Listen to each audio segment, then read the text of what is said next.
যদি গাড়ি থেকে নেমে এসে দেখেন কেউ আপনাকে জড়িয়ে ধরেছে তাহলে বুঝবেন নির্বাচন এসে গেছে। মেয়র 2 নয়ন, এলাকার উন্নয়ন, গাছের আগায় পক্ষী, মাহিয়াপা লক্ষ্মী। তো আপনারা এখন ইন্টারভিউ দেখে বুঝে গেছেন আমি কি সম্পর্কে কথা বলবো।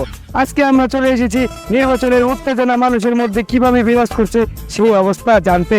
তো এখন আমরা যাব বাংলাদেশের দ্বিতীয় সংসদ অর্থাৎ চায়ের দোকানে, যেখানে সংসদের থেকেও বেশি বাজেট পাস হয়।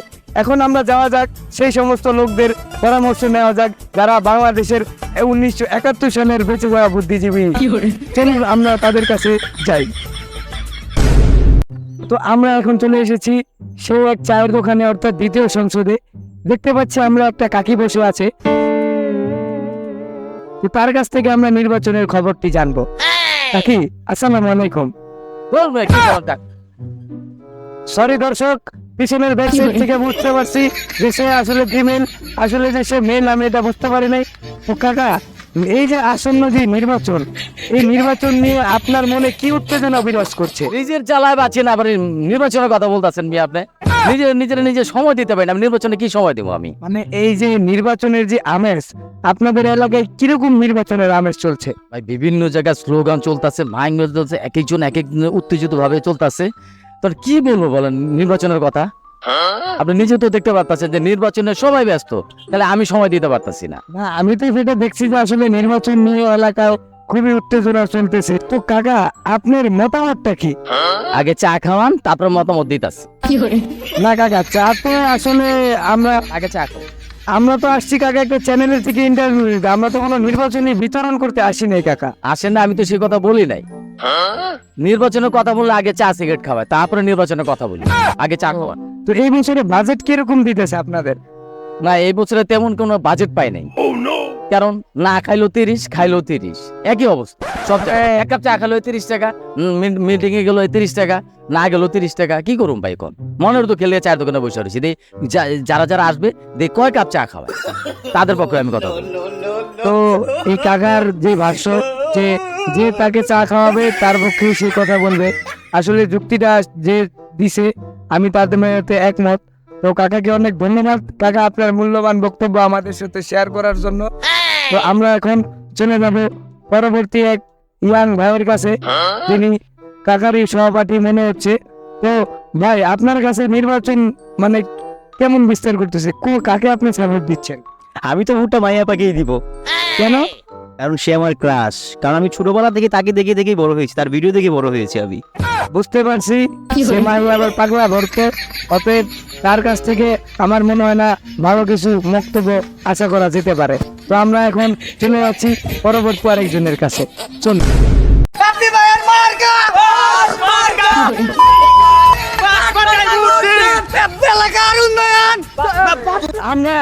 আমরা ইতিমধ্যে একটি মিছিলের মাঝখানে এসে পড়ছি।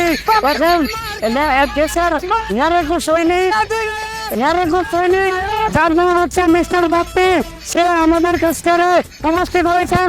আচ্ছা, আমরা তার কাছে কিছু প্রশ্ন করি। বাপ্পি ভাই, আপনি এই এলাকায় কি মার্কা নিয়ে দাঁড়িয়েছেন?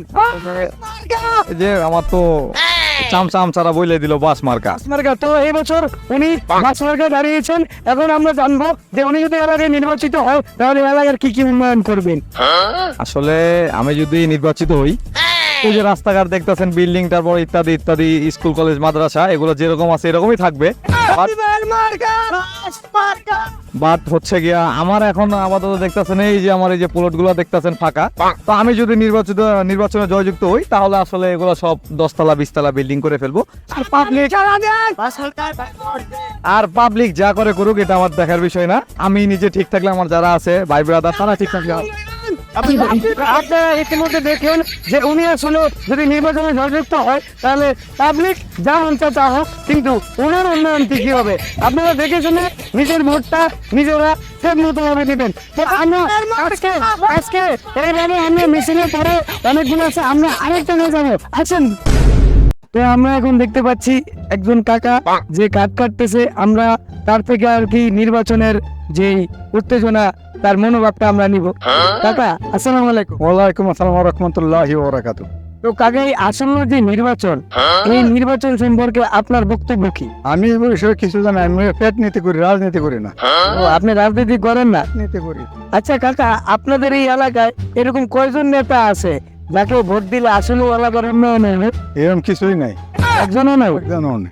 ও, তাহলে এবার কি কোনো নেতাই নাই না, ও মানে সবাই বলে যে নির্বাচনের আগে কাজ হবে, কিন্তু হয় না, হয় না। হয় না। তো কাকার আসলে যা বুঝলাম যে কাকা বললো যে একজনও নেতা নাই, সবাই বলে কাজ হবে কিন্তু নির্বাচনের পরে কোনো কাজ হয় না। কাকা একটা অনেকক্ষণ পরে একটা বক্তব্য পাইলাম, যে বক্তব্য নাকি কাকা মন থেকে দিছে। তো কাকা আপনারা অনেক ধন্যবাদ। ওকে। তো আপনারা এখন দেখেন নির্বাচনের যে উত্তেজনা মানুষের কাছে বিরাজ করতেছে, আর সবাই সবার মতো আছে। তো এখন কি হইতেছে? জি ভাই, এখানে আমরা নির্বাচনের প্রতিবেদন করতেছি। তাহলে ভাই আমাকে শটটা নিবেন না? আমি একজন তো ইতিমধ্যে আমরা একজন মুক্তিযুদ্ধের সৈনিক পেয়ে গেলাম, তো তার কাছ থেকে আমরা আজ বক্তব্যটা শুনবো। জি ভাই বলেন।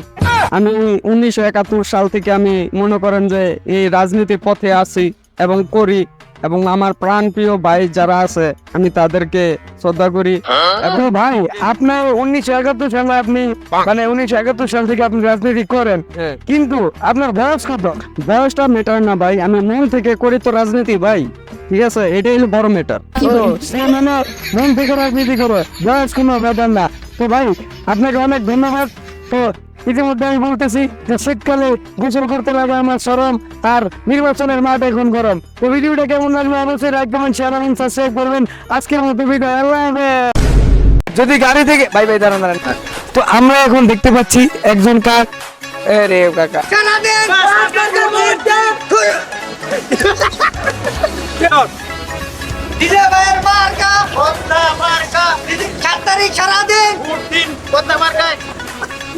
মানুষ কি চায়, চায়ের মনের আবেগ, ভালোবাসা এবং বিবেক, অজানা সব তথ্য নিয়ে আমরা আজকের প্রতিবেদন বুঝছ নাই, অজানা সব তথ্য নিয়ে আজকের প্রতিবেদন।